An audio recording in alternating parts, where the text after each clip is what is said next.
Programme के इस हिस्सा में फिर मेरे साथ है इस्तेहकाम पाकिस्तान वाजद ईवान साहब। बहुत ज़बरदस्त पहले प्रोग्राम में इन्होंने फ़लस्तीन के बारे में कहा, फिर तारकिन वतन जो जर्मनी में उस बारे में कहा।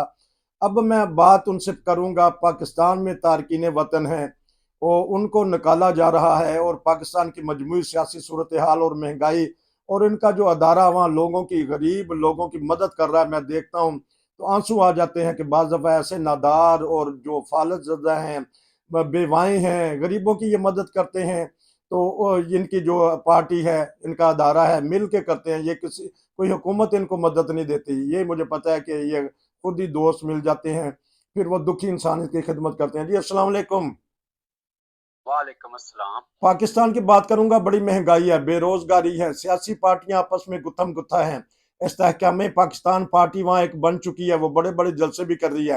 आपके इस्तेहकाम जो पाकिस्तान है, तो मशहूर तो आपने पहले बता भी दिया, मैं बताता भी रहूंगा। आप बताइएगा पाकिस्तान के हालात कब बदलेंगे?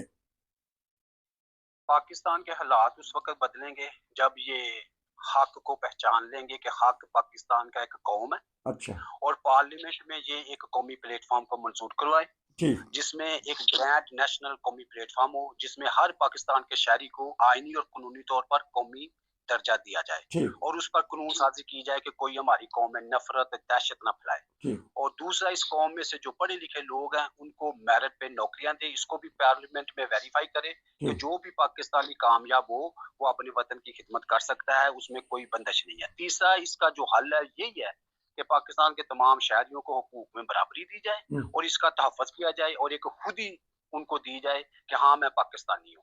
अब रहा मसला जो ये तारकिन वतन का, जो अफगान महाजरीन को ये मुल्क से दरबदर कर रहे हैं, तो मैं इसके खिलाफ हूँ। अच्छा। मैं इसके खिलाफ हूँ क्योंकि ये हमारे अदारों की नाकामी है। जब हमारे अदारे डिलीवर नहीं कर रहे, इतनी हर इस किताब का हर सफा ही जख्मी है। अच्छा। क्या आप महंगाई देख लें, हाँ जी। अदारों की नाकामी है। आप ज़ख़ीरा अंदोज़ी देख लें, अदारों की नाकामी है।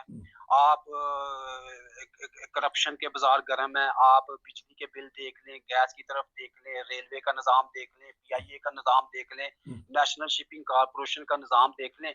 तो वो अफगान महाजरीन ने तो इनको खत्म नहीं किया, ये तो खुद जिम्मेदार है इन मामलात के। तो ये अदारों की नाकामी, अगर ये अपने सही तौर पर अदारे डिलीवर करते और पाकिस्तान की डिग्निटी और सॉवरेनिटी को सामने रखकर सब पाकिस्तानियों की बराबरी देते, तो आज यही अफगान महाजरीन पाकिस्तान की तरक्की में उन्होंने अपना किरदार अदा करना था। उन्होंने यहाँ पे इंडस्ट्री लगानी थी, कारोबार करने थे, और इन्होंने हम सामने मिलजुल कर इकट्ठे हो जाना था। ये एक इस्तेकाम पाकिस्तान कौम तरक्की हकूक रजिस्टर जर्मनी 2013 इसकी मुखालफत करती है। और जो दूसरा जो इनका आपस में सियासी और मसले मसाइल हैं, तो ये लोग, हमारे पास कौमी प्लेटफॉर्म नहीं है पार्लियामेंट में, ये सियासत है ही नहीं है पाकिस्तान में। जैसे ये बड़े बड़े नारे लगाते हैं जी, गरीब के लिए अलहदा कानून है, गरीब के लिए अलहदा कानून है, तो इन्होंने जमहूरियत को भी दो किया हुआ है। अच्छा। अपने हम अकायद पसंद लोगों को ये फर्स्ट क्लास जमहूरियत दे रहे हैं, और जो इनके अकायद के लोग नहीं है, जो पाकिस्तानी है, उनको इन्होंने 80 लाख हिंदू भाई है हमारे पाकिस्तान में, उनको 2 सीटें दी हुई है। उनकी 40-50 सीटें पार्लियामेंट बनती है। इस तरह हमारे क्रिश्चियंस भाई हैं, वो 1 करोड़ से ज्यादा है पाकिस्तान में आबादी, उनकी 60-70 पार्लियामेंट में सीटें बनती हैं, तो उनको 1 या 2 सीटें दी हुई है। तो इन्होंने जमहूरियत को दो किया हुआ है। इस तरह फिर ये खुद अपनी जमहूरियत को पहले एक करें, तमाम पाकिस्तानियों को एक लाइन में खड़ा कर वोट डलवाएं, और उसके बाद जो पार्टी जीती है वो हुकूमत बनाए, तो हम अपने मसाइल को हल करने के लिए अपना किरदार अदा करेंगे। तीसरा, जो हमारे मसाइल हम लोगों के हल कर रहे हैं, जो आपने जिक्र किया, तो वो मसाइल इससे भी ज्यादा खतरनाक और टेरिबल और दर्दनाक हैं। ये मसाइल इसलिए पैदा हुए हैं कि ये मैं पीपल्स पार्टी के जो रहनुमा थे, जनाब जुल्फकार अली भुट्टो साहब, अल्लाह ताला उनके दर्जात बुलंद फरमाए, और एक आर्मी का जो डिक्टेटर था, अच्छा। जनरल ज़ियाउल हक साहब, अल्लाह ताला उनके भी दर्जात बुलंद फरमाए, इन दोनों ने पाकिस्तानी कौम को तकसीम किया। अच्छा। और जब ये कौम, भुट्टो साहब ने पार्लियामेंट में जाकर कौम तकसीम की, तो जो जितनी भी ये मजहबी तंजीमें थी, इन्होंने पाकिस्तानियों को अपने अपने शिकंजे में जकड़ना शुरू किया, और ये इतनी तकसीम हो गई कि अब एक फिरके के लोग दूसरे फिरके की मदद नहीं करते, क्योंकि ये सारे पाकिस्तानी हैं और ये पाकिस्तानी कौम है। جی تو اس طرح یہ مسائل جو ہیں نیچے والے غریب طبقے کے بہت زیادہ دردناک ہیں، کیونکہ یہ سب تقسیم ہے، یہ ایز اے قوم ڈیلیور نہیں کرتے، ایز اے پاکستانی کسی کو اپنے گلے کے ساتھ اپنے سینے کے ساتھ نہیں لگا رہے۔ جتنے بھی یہ فرقے ہیں یہ اپنے اپنے فرقوں کے لوگوں کی مدد کرتے ہیں، ان کو ڈونیٹ کرتے ہیں، لیکن دوسرے پاکستانیوں کو نہیں کرتے۔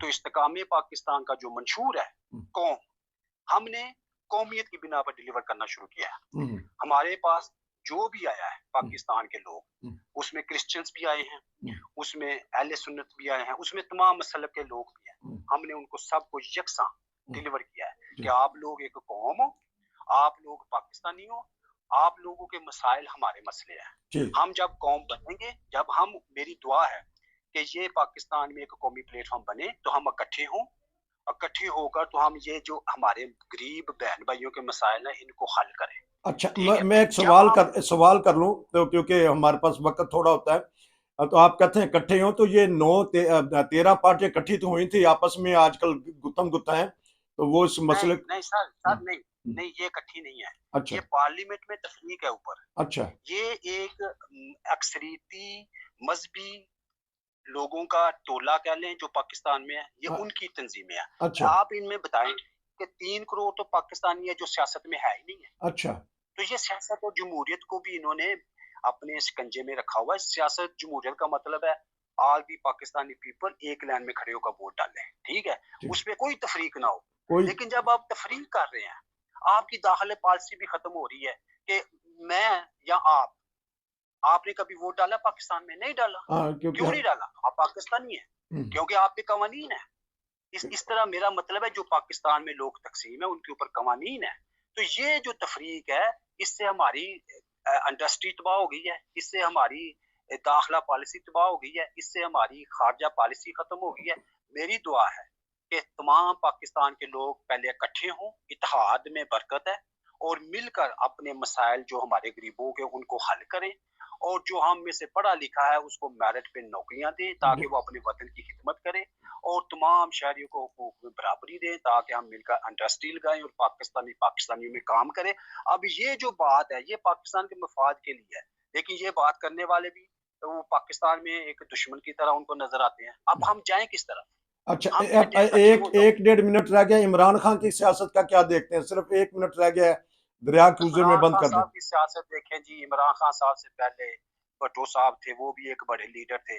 میں لیڈر قائد اعظم اللہ تعالیٰ کو مانتا ہوں، اس کے بعد پاکستان کی تاریخ میں کوئی لیڈر نہیں ہے۔ میں عمران خان صاحب کو لیڈر مانتا اگر یہ قومی پلیٹ فارم بنا جاتے، اگر یہ میاں عاطف صاحب کو اپنی عاملہ سے نہ نکالتے، میرٹ کو ویریفائی کر جاتے، اگر یہ پاکستانیوں کو ایز اے پاکستانی، کیونکہ ایک ملک میں ایک مذہب کے لوگ نہیں ہیں، ایک رنگ کے لوگ نہیں ہیں، ان کو حقوق میں برابری دیتے، اور پھر میں کہتا ہاں عمران خان صاحب لیڈر ہیں۔ انہوں نے اپنی حکومت بچانے کے لیے میرٹ کا خاتمہ کیا، جس کی مثال میاں عاطف صاحب ہے، دونوں کے پاس گرین پاسپورٹ تھا، اسد عمر صاحب کے پاس بھی اور میاں عاطف صاحب کے پاس بھی۔ انہوں نے جس کا جو ایک جو اس میں اپنی قابلیت رکھتا تھا فینانس میں، انہوں نے صرف اس کے مذہبی عقیدے کی وجہ سے اس کو کابینہ سے باہر نکالا، اور ایک ایسے آدمی کو اس کی جگہ پہ بٹھایا جس کو فینانس کا کوئی علم نہیں تھا، جس کی وجہ سے پاکستان کے خزانے کو نقصان پہنچا اور غربت میں اضافہ ہوا۔ یہ عمران خان صاحب نے کیا ہے۔ عمران خان صاحب میرے حساب سے لیڈر نہیں ہے، میں معذرت چاہتا ہوں، میں کسی کا دل نہیں دکھانا چاہتا،